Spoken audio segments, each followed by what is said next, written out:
माघ का महीना बड़ा ही पवित्र माना जाता है। इस माह में कृष्ण पक्ष में आने वाली एकादशी को सटतिला एकादशी कहते हैं।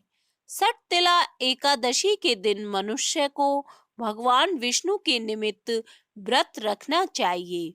इस साल सटतिला एकादशी 7 जनवरी को है।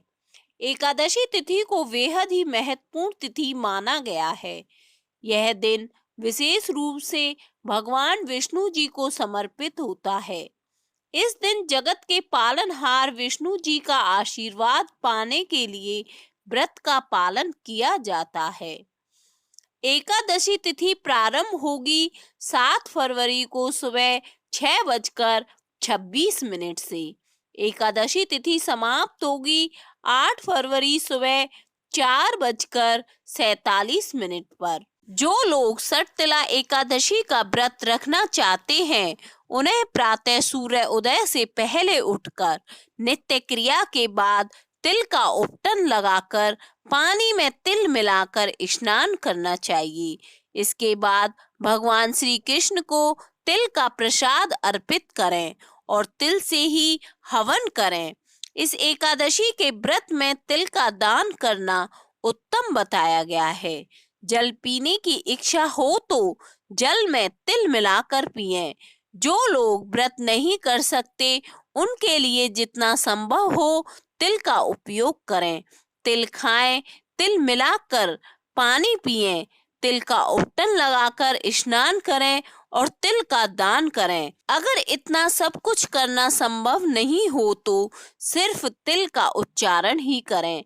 तब भी पाप कर्मों के अशुभ प्रभाव में कमी आएगी। सटतिला एकादशी के दिन काली गाय और तिल के दान का विशेष ही महत्व है। मान्यताओं के अनुसार सटतिला एकादशी के दिन व्यक्ति अगर तिल का प्रयोग 6 प्रकार से करे तो पाप कर्मों से मुक्त होकर हजारों वर्षों तक परलोक में सुख भोग कर प्राप्त करता है। इस दिन साधक को प्रातः काल स्नान करके भगवान विष्णु की पूजा करनी चाहिए। भगवान विष्णु को तिल और उड़द मिश्रित खिचड़ी का भोग लगाना चाहिए। पृथ्वी पर कर्म से ही हमारे पाप और पुण्य का लेखा जोखा होता है। श्री कृष्ण ने कहा है कि संसार में कोई भी जीव एक पल भी कर्म किए बिना नहीं रह सकता।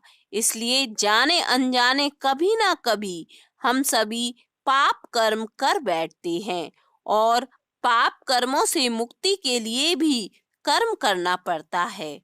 शास्त्रों में कई ऐसे उपाय यानी कि कर्म बताए गए हैं जिनसे पाप कर्मों के प्रभाव से मुक्ति मिल सकती है। ऐसा ही एक कर्म है माघ मास की कृष्ण पक्ष की एकादशी का व्रत। इस एकादशी को सटतिला एकादशी के नाम से जाना जाता है। अपने नाम के अनुसार इस एकादशी में 6 प्रकार से तिल का उपयोग करना श्रेष्ठ बताया गया है। सटतिला एकादशी पर पूजा के बाद यज्ञ में तिल की आहुति दी जाती है। सटतिला एकादशी सर्दी के मौसम के समापन की सूचक होती है। यही कारण है कि इस एकादशी में तिल के सेवन, दान और इस्तेमाल को वरीयता दी जाती है। दरअसल तिल की तासीर गर्म मानी जाती है, ऐसे में इसका इस्तेमाल फायदेमंद होता है। इसके अलावा लोग सटतिला एकादशी पर तिल का तिलक भी लगाते हैं और श्राद्ध और तर्पण में भी तिल का इस्तेमाल करते हैं।